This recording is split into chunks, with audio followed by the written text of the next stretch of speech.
Hey guys, and welcome back to another games I bought recently. This time we are on episode 5.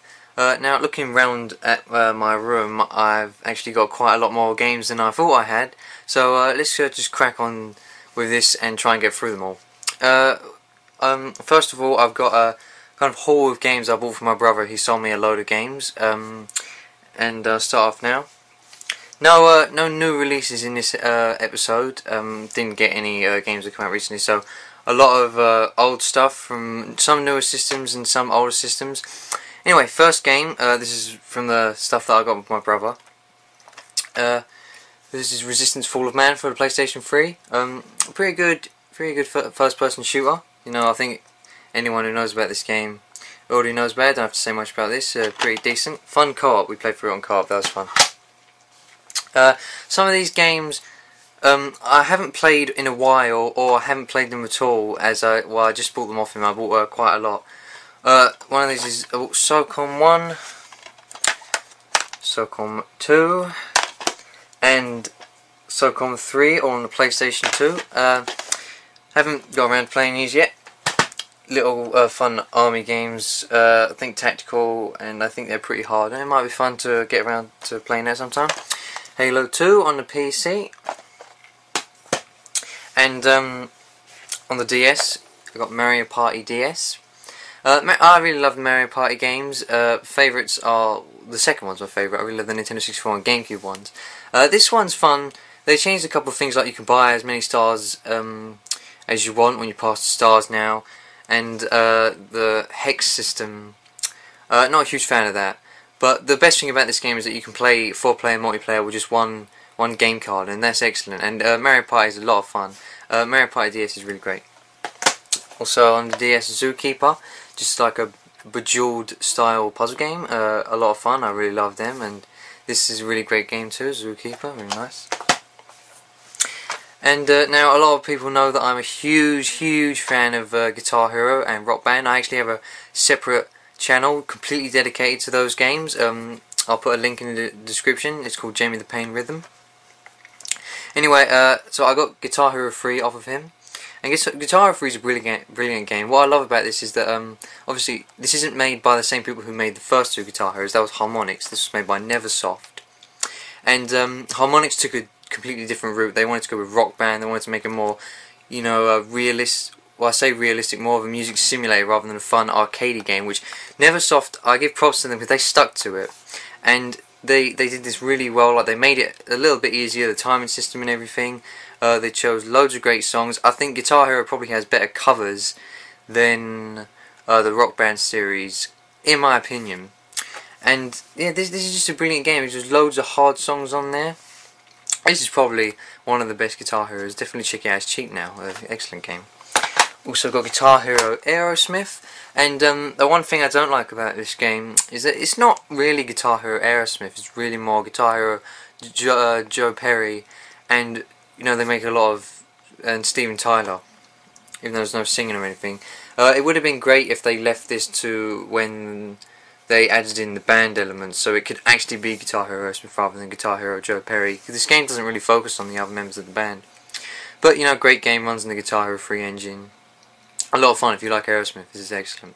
My favourite Guitar Hero band game is Metallica for sure. That was one who did it right. And lastly, out of the small games that I bought off of him, is Green Day Rock Band. And this is brilliant.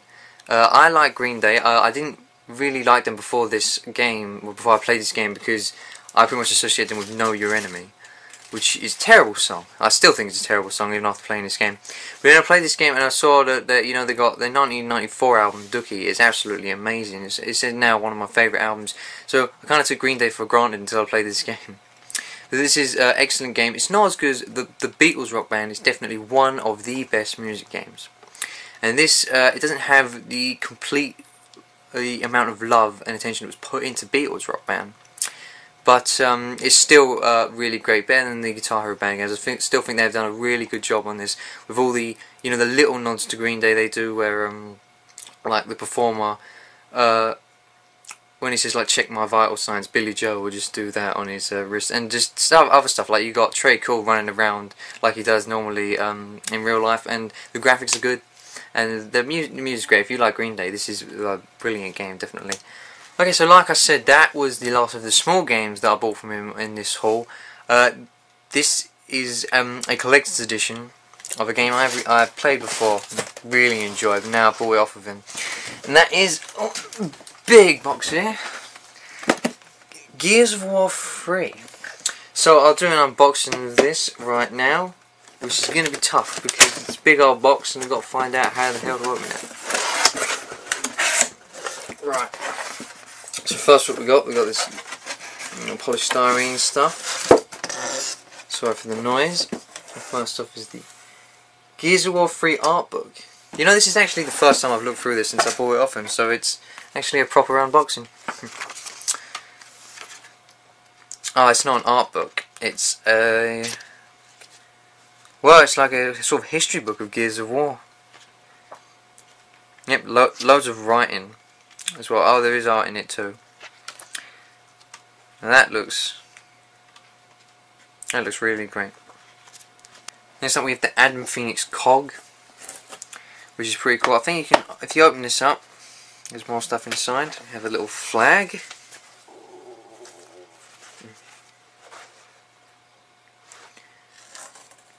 A little flag there, that looks nice. They pretty much just chucked everything they could in here. And then we just got some papers, letters, and all sorts of cool small bits. So if you like all that stuff, definitely check out this Epic Edition. And of course we have this little cardboard art piece here, which is used to house the main part of this edition. And then there we go, we have the Marcus Phoenix statue, which is, you know, very, very large, a lot larger than was originally thought when it was revealed. Very heavy, very heavy. This is made out of some really, really good materials here. Just nothing cheap, not plastic or anything. And you of course get a copy of the game, which comes in this little case here, which is a reference to the game, if I remember correctly. Now, I spoke about Gears of War 3 before. I have spoken about it quite extensively in another video. I should put an annotation to that if you want to hear my thoughts on it. Long story short, excellent game, favourite in the series. And the last game I bought off of him in the big haul is another big one. Another modern limited edition. The Halo Reach Legendary Edition, and of course I will do another unboxing of this. Again, a lot of polystyrene. And first off, we're here is this is the I think this is the limited edition. So you pull this up here, and the first thing you see is the game itself. Let's get that out of the way, and you open it up. More bits of paper and stuff. Oh, this is actually still sealed. You never open this one, so I'll take the seal off of that. Let's see what we got inside here. Inside we have this little binder, and inside more papers and stuff. Oh, tons of it. Okay, well let's just start off here.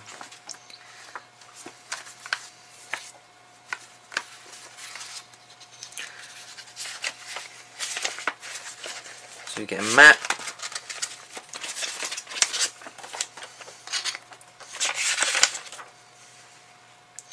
some more documents and letters,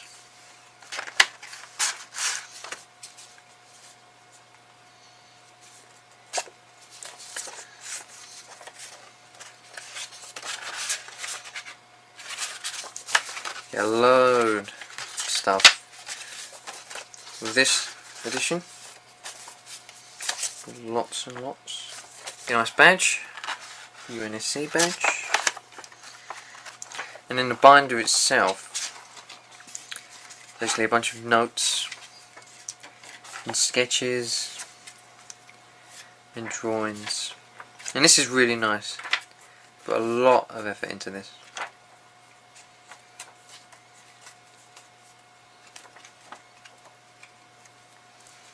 So we have yet another letter and instructions for the main piece that comes with this collector's edition. Another really large statue of the Noble team from Halo Reach.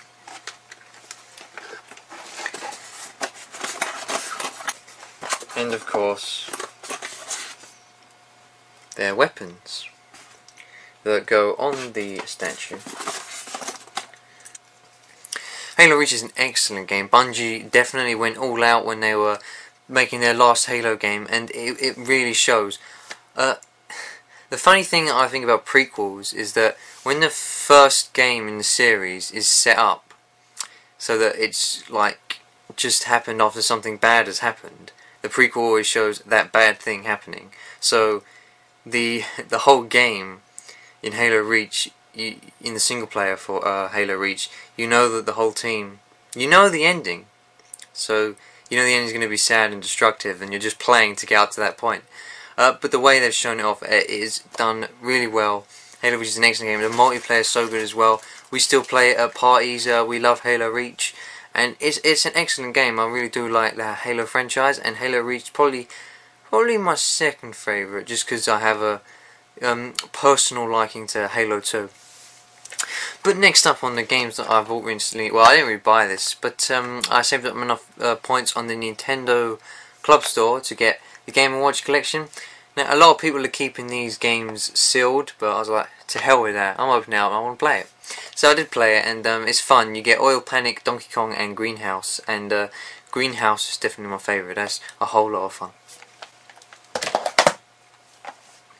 Next up, Dragon Quest 9 on the DS. Haven't played this yet, and I know in the games I bought recently I should have thought I got Dragon Quest 8, and I still haven't played that yet. Which is a shame that I haven't got around to him, because as a massive JRPG fan, you know, Dragon Quest is... it's up there with like Final Fantasy and everything on people's lists, and I've really got to get around to playing this series. I'm really sorry that I haven't already, but I hope I do soon. It's just a fun little game I got because it was cheap. U-Star 2, haven't played this yet, but you know, it looks like a lot of fun to play at parties, so I got that. Next up, bought this game off of a friend. This is Rock Band 2. Now after getting this game, I've got every Rock Band game in the main Rock Band series except for the Beatles Rock Band. That's including Guitar Hero as well. I have every Guitar Hero main game. The only main music game I need now is the Beatles Rock Band.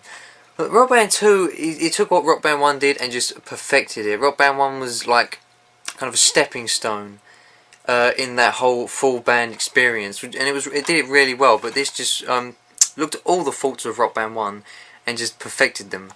And this is, I really don't know if this or Rock Band 3 is my favourite music game. I think Rock Band 3 is definitely the best music game of all time because of just the amount of stuff it has. But I do have a personal liking to Rock Band 2, and I'm really happy I bought this, and I've been playing it a lot. I love this series. Rock Band is excellent. And the game that my friends and I were joking around, and they often say, yeah, we should buy this game just for fun, and then I'm always the one who goes, oh, okay, I'll buy it. And the latest game that has happened with is Dead or Alive Extreme Beach Volleyball for the Xbox. Now, we've only played this once, and all we really did was we didn't play much volleyball. But that's not because we spent time on the beach. We couldn't even find out how to. We were just jumping over these like little blocks on a swimming pool, and then gambling. And the story is just crazy. Like you go to Zack Island, and then he's got jetpacks, and he's this big pimp guy, and it's just it's a really wacky game. There's the back of it if you want to see. And yeah, this might happen in the future. You might see in other games I bought recently. I buy weird games like this. I might play it on my own to actually get around to the volleyball, because when we did get around to the volleyball, we didn't have a clue what to do. So we didn't do very well in this game. But I don't know. It's fun, you know. If you like this sort of risque type game, maybe try picking it up. It's very cheap. taking back what I said earlier, there is one new game I did pick up, and that is Metal Gear Rising: Revengeance. I did an unboxing for this, so I'll put a link in the description if you'd like to go check that out. So basically, this game, story-wise, it's got things to do with Metal Gear, which was surprising. I thought since it was done by Platinum Games, and Kojima was just like a producer, I thought that it would like completely leave the Metal Gear franchise story-wise behind and just go ahead and do its own thing, which it sort of did to an extent, but it still had a lot of Metal Gear feel in this. Like it's got geckos and stuff from Metal Gear Solid 4, and some of the story is relatable to the older games. But it does, again, it does truly go off on its own thing. But it does focus a lot on the past of Raiden, like when he was a child soldier and stuff. That's all mentioned. This game, it's got some taboo themes in it for sure. I mean, there's stuff where it went in a direction which I really didn't see coming. Gameplay-wise, it's so much fun. I can't believe a game hasn't really done this before. Where the premise is just to go around and hack and slash stuff, but literally cutting. It's just a premise of cutting. You want to cut as many body parts off of your enemies as you can, and it's not just there's some skill to it.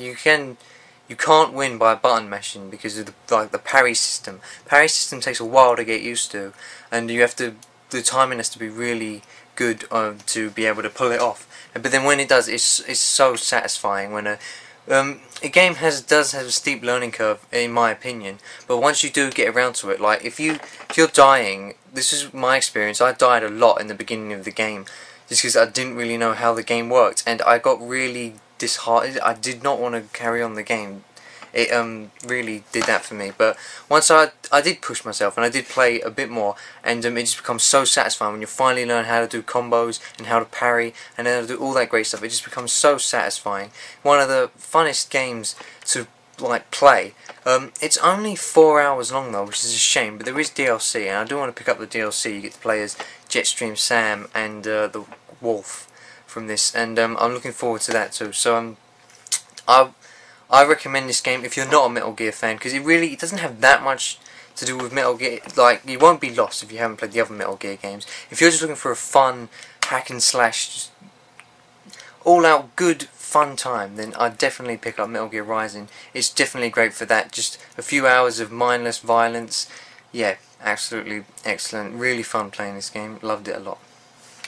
Now, the difference between me and a lot of collectors here on YouTube is that I'm a lot younger than a lot of them, so they've got games that are really old, and they had in their collection, before they were starting on YouTube.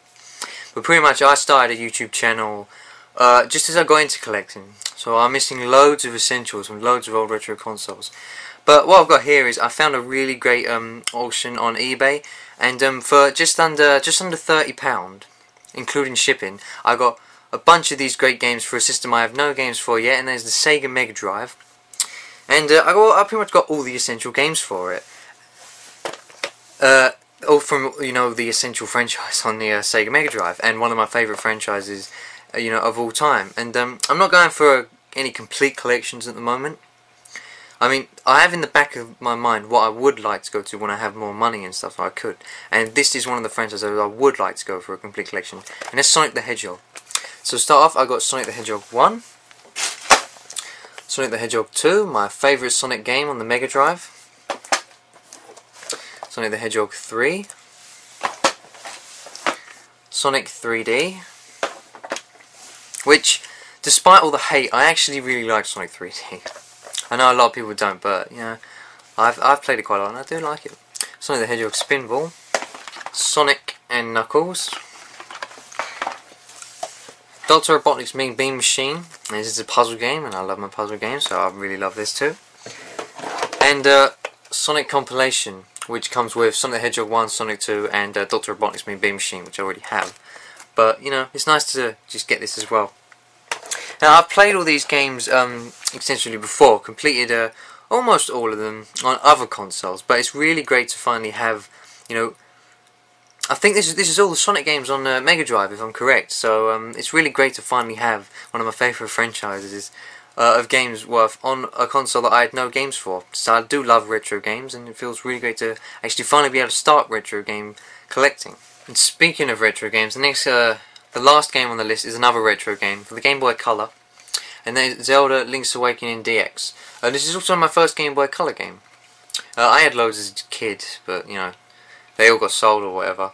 So what I've been doing recently, because the Zelda Symphony of the Goddess concert is coming to the UK, and I've got tickets for that. I'm going to see that. It's going to be brilliant. Looking forward to that massively, and I love Zelda. So I've been doing a Zelda run through lately, all the games from the original Zelda up until Skyward Sword, the latest one I'm going to do. And this is the game I'm up to now, Zelda Link's Awakening DX, and I had no way to play this. The other games I have on Virtual Console and stuff, I had no way to play this, so I thought, oh, I'll get the original one, Game Boy Color. So this is a great Zelda game. It came out just after Link to the Past and just before Ocarina of Time, and it feels like another Link to the Past. So you have this huge open world that you can explore, and you've got the dungeons around it, just like Link to the Past. But like Link to the Past, there's loads of people to talk to as well, unlike the original Zelda. And the dungeons, they're really great. It's the progressive difficulty. It starts off hard because you have barely any hearts. I think it starts off harder than the other Zelda games, but becomes progressively easier than the Zelda games towards the end. And there's a cool feature of this, the auto map. So when you're going through the overworld, the map fills itself in as you go through. I think that's really cool in this one. There's loads of like postmodern references as well. Like there's references to Mario enemies, there's Kirby enemies in this. Not like enemies from Kirby. Kirby is an enemy, which is quite funny. And like there's a man that you do talk to at the beginning, and he says, "Oh, hello, I'll be lost later in the game, so make sure you come find me." The game's so self-aware, and it's a lot of fun. It's quite a funny game. This is a really good Zelda game for the Game Boy Color. It doesn't actually have Zelda in it, but that doesn't change that the story is actually pretty good. If you have a Game Boy Color and you enjoy Zelda, or this is available on the 3DS Virtual Console as well. See, this is a really great Zelda game. They just announced that we're actually getting a sequel to Link to the Past, which is excellent. But back in the day, you know, this was the original sequel to Link to the Past. You know, just a 2D Zelda game that used all the features of Link to the Past, and it's just excellent. And after this, I get to play Zelda Ocarina of Time, which is great because that's my favourite Zelda game. And that was the last game on the list, but I want to quickly show off. I also picked up Zelda Hyrule Historia. I know I'm a bit late to the bandwagon on this, but you know, with all the hype of Symphony of the Goddess, I thought, well, it's a great time to get this. And this art book, this is not just an art book, this is a complete, you know, history of the French. This is massive, and for the price that I paid for this, you know, it was completely worth it. The amount of pages, the amount of detail it goes into, everything. There's like sketches of old characters, old concept art, and explanations behind the concept art. And then, of course, the thing that everyone loves about Hyrule Historia is that it actually has the Zelda timeline in it. So no more speculation behind any of that. We know what the timeline is now, and they can just fit any games into any of them, which is excellent. And it also has, you know, history about the old games. It has pictures from the old games, explanations of the old games from the art directors to the producers to everything. This is completely, you know, a Zelda fan's dream, and it really is. It's an excellent book. Very, very glad I purchased it. There's even a manga, you know, hidden inside of the back. It's absolutely brilliant. Well, that's it for this games I bought recently, and thank you very much for watching, and I'll see you in the next video.